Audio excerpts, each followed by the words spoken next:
Okay, part 4 of the Unit 8 review video series is all about the tools that change the supply of money. We have 3 of them specifically.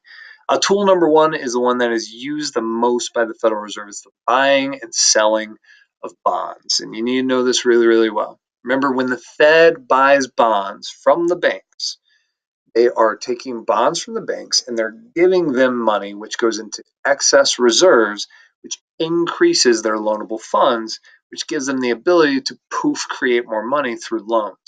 Through the chain loan effect, we're going to have a multiplied impact on the supply of money as a result. So it's very, very, very effective at changing the supply of money, and they use it all the time, several times a day, right? So they always call this activity the open markets activity. In fact, the section of the Fed that works on this is called the Federal Open Markets Committee. So oftentimes they'll say, what open market activity should the Federal Reserve take in a time of a recession? And you're like, well, I know that they need expansionary monetary policy, so they should buy bonds, right? Or what open market activity should the Fed take if they were in an inflationary gap? Price level is rising. Then you say, well, I know that we need to reduce the supply of money, contractionary monetary policy, so they're going to sell bonds, right? So whenever you see open market activity, know that that's connected directly to the buying and selling of bonds. And you just have to remember, buy big, sell small all day long. You know that this is a wholesale change to excess reserves.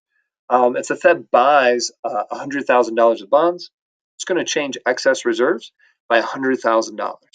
And this is different than checkable deposits. Checkable deposits, remember, when those change, portion of that change is set aside for required reserves, is regulated by the Fed. Okay, if the Fed sells $200,000 of bonds, that's going to reduce the excess reserves by $200,000, the exact same amount every single time. None of that's taken out of required reserves. All of it's taken out of excess because that's the only thing they could use to buy those bonds. Okay, hopefully that makes a little bit of sense. Next up, know the difference between bonds and stocks. It's a definitional thing. Bonds are the debt of the government, right? They're an IOU from the government. You give the government cash, they give you a little certificate that has a percent that you're going to get paid back.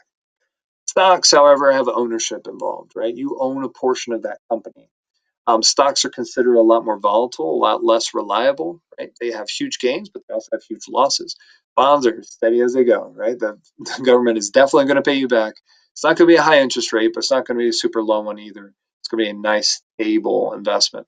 So as a result, most people in their retirement plan save money in stocks and bonds, right? They have a portion of bonds just in case this risky part crashes. At least it won't crash any lower than the bonds that I purchase. I know at least I have that income coming in the future, right? And then know that inverse relationship with bonds, bond prices, and interest rates. Don't know why they love this relationship so much, but they do. When interest rates fall, bond prices go up. When interest rates rise, bond prices go down. And sometimes they'll try to be tricky about this. They'll say supply of money decreases. What's going to happen to bond prices? Right. Well, that's not an interest rate. But when supply shifts left, interest rates rise. When interest rates rise, bond prices do the opposite. So just keep that in mind. The logic is not as important in this section as just knowing like the rote memorization of that inverse relationship. But I'll give it to you anyways.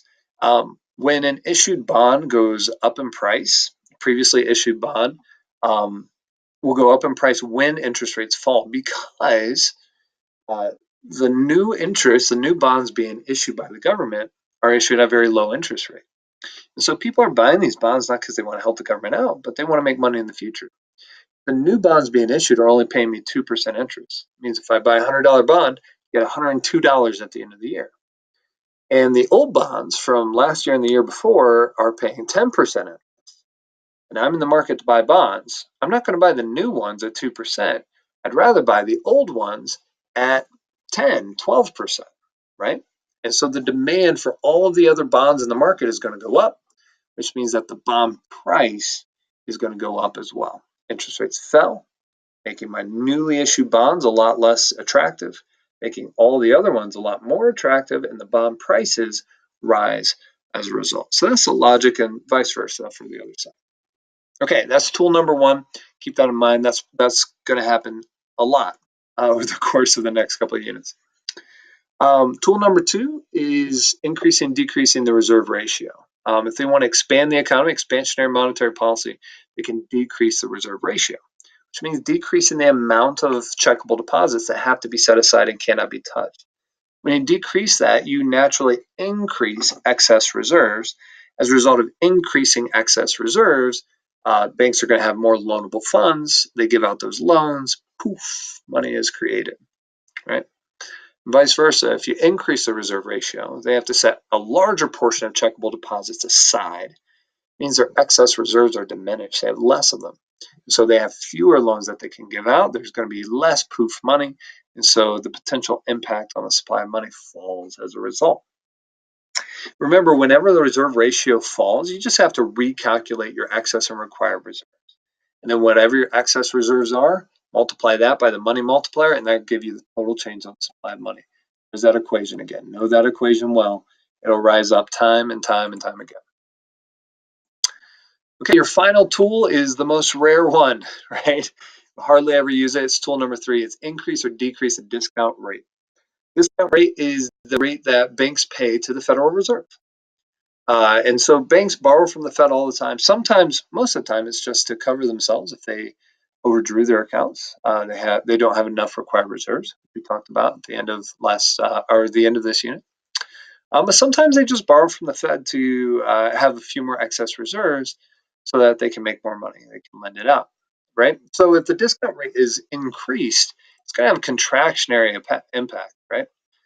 Banks are less likely to be risky with their excess reserves. They know that borrowing from the Fed is going to be expensive, right? So they lend out less as a result, and our supply of money is diminished.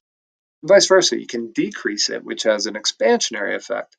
If I know that it's basically free money from the Fed, then why wouldn't I loan out all of my money, because I can just borrow it for free from the Fed whenever I want. That's the expansionary impact of that. So more money is going to be in circulation as a result. Okay, so that's the discount rate, the increase and decrease in that. It's very imprecise and perceivable. And honestly, the reserve ratio, changing that has such a huge dramatic impact that we don't use that very much at all either. So the preferred tool by far is the buying and selling of bonds in the open market. All right, that's all you need to know for that part. I hope that was helpful.